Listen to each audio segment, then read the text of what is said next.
नमस्कार दर्शक बंधु मु शेखर आपन को स्वागत करछि आपनकर अति प्रिय channel health and beauty mission को। आज आम गोटे इंपोर्टेंट टॉपिक विषय कथा बा जोटा कि होछि बॉडी टाइप्स बा शरीर केते प्रकार। जेमिति कि किए पतला होता है, किए मोटा होता है, किए हेल्दी होता है। यह उभय पुरुष एवं महिला मानक मध्य देखा जाता है। आउ आज आम कौन पे ये टॉपिकटा डिस्कसन करछे कारण एटार बहुत महत्वपूर्ण। कारण आज ट्रेंडिंग दुनिया रे किए भी निजर लाइफस्टाइल को बदलाइबा चेष्टा करिथांती आ समस्त फिट रहिबा चेष्टा करछंती। तेणु समस्त निजर बॉडी टाइप विषय जानिले ही से फिट रही पारिबे। बॉडी टाइप विषय जानिले ही निजे कौन खाइबे, केमती एक्सरसाइज करिवे, कौन सब कले निजर लाइफस्टाइलटा आपनकर माने देहटा पूरा सुस्थ रहइबो, केमती फिट रहिबे से सब जानि पारिबे। तेबे चलंतु डेरी न करी वर्तमान जानि नबा कौन कौन सब बॉडी टाइप्स रही थाए आउ आपण निजे निजर बॉडी टाइप केमिति डिटरमाइन करि परिबे आउ तापरे ता अनुसार किपरि निजर रूटीन को चेंज करी निजर लाइफस्टाइल को चेंज करि परिबे एवं निजे फिट रही परिबे। तेणु भिडियोटी को पूरा संपूर्ण भाव देखंतु एवं निज बॉडी टाइप विषय जानतु। आउ हाँ आम चैनल को नुआ आसिले प्लीज सब्सक्राइब करंतु एवं घंटी बटन को प्रेस कर दियंतु जहाँ फल आम जेतेबेले भी वीडियो पकेबु आपन पाखु आगे नोटिफिकेशन जिवो। बॉडी को तीन प्रकार डिवाइड कराई, एक्टोमॉर्फिक, मेजोमॉर्फिक आउ एंडोमॉर्फिक। वर्तमान मुझे सब टाइप विषय ब्रीफली कहबी जहाँ फल आप गोटे आइडिया आसो ये सब टाइप गुड़िक कौन। एठारे मु एक्टोमॉर्फ को ए बोली नेमिंग करछि आ ताहारी भितर थिबा 8टी प्रॉपर्टी को लिखिछि। जोथिरे प्रथम प्रॉपर्टी होछि आपनकर शोल्डरटा न्यारो होतो आपनकर हिप ठारू। द्वितीय प्रॉपर्टी होछि आपन जेतल जीन्स पिनचंती सेटा आपनकर पिछा चारि पटे लूज रहतो। तृतीय प्रॉपर्टी होछि आपनकर बाहु बा फोर आर्म सब बेले पतला देखा जाउतो। चतुर्थ प्रॉपर्टी होछि आपन सब बेले स्किनी रहउतबे। एग्जांपल तरफरु आपन विराट कोहली नै जानतु। 5 नंबर प्रॉपर्टी रे आपनकर बॉडीटा लॉन्ग आउ न्यारो देखा जाउतो। 6 नंबर प्रॉपर्टी आपन जेतल आपन हाथ को मुठाउचंती निजर माने आपनकर रिस्ट चारि पटे सेतले आपनकर बुढ़ा अंगुठीटा जदि आपनकर मिडिल फिंगर को माने ओवरलैप करि जाउची ताहाले जानिबे जे आपन एक्टोमॉर्फ रे आछुचंती।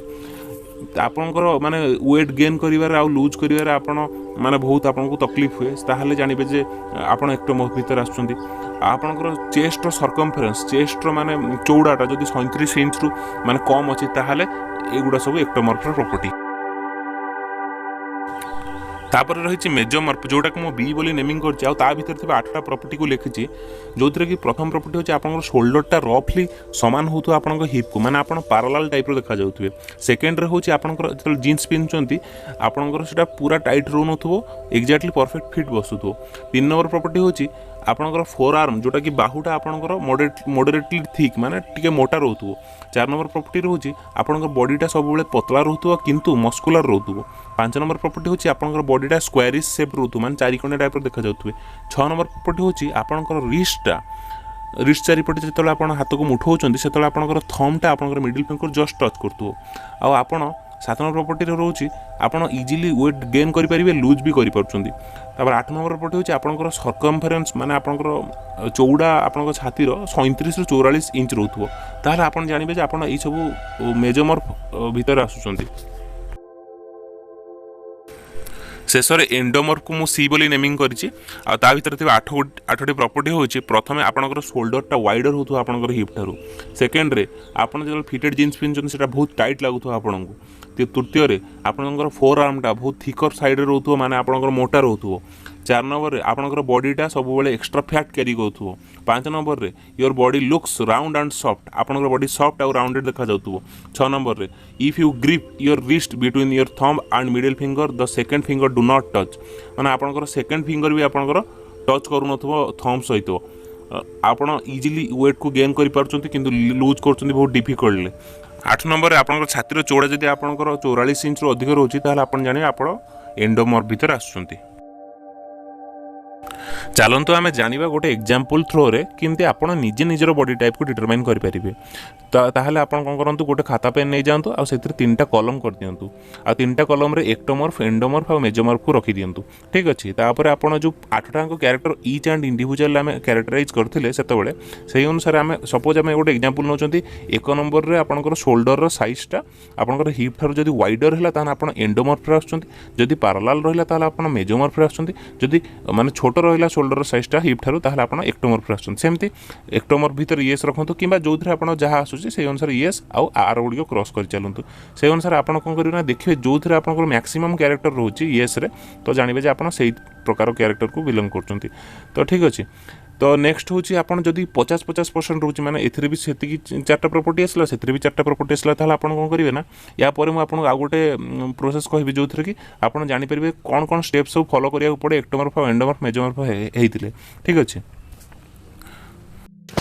जदि आपण एक्टोमॉर्फ हेइथांती ताहले आपण माने बहुत गुडा कैलोरी आपण को दरकार टिके माने हेल्दी होवा पई हेले ताहले आपण वेट ट्रेनिंग टिके भलसे करंतु आउ आपण रेगुलरली प्रोटीन आउ कैलोरी डाइट नियंतु आउ कार्डियो जते कम करि परिबे सेते भलो कार्डियो कहबा गले स्किपिंग हे गला आपण रनिंग हे गला एगुडा सब कार्डियो एक्सरसाइज रे जाउची तो एगुडा सब आपण कम करिवे तापर सेकेंड जो आप मेजोमॉर्फ होती आपंकर माने किसी ना आपण बॉडी वेल मेंटेन होती बस ताकू अल्प मात्रा रे हार्ड माने वेट ट्रेनिंग दरकार आउ कार्डियो ठीक ठाक रहा दरकार आउ डाएटटा आप अधिक फैट गेन न कला भली खाइबे जमती से भाया रहिबो आउ जदि एंडोमॉर्फ होती ताहले तो आपण टोटली फास्ट रु बल्की अच्छी आउ माने हेवी आपण को फैट मसल आपण को अधिक बल होइकी रही आपण शरीर में से आपण को कौन करिया पड़िबो ना से आपको स्टार्टिंग रू ही कैलोरी डेफिसिट डाइट रहा दरकार आपन को बहुत गुड़ा फ्रूट सालाड खाଇବା दरकार एमती नॉर्मली सालाड डाइट रहा लिक्विड डाइट रहा आपंकर निजर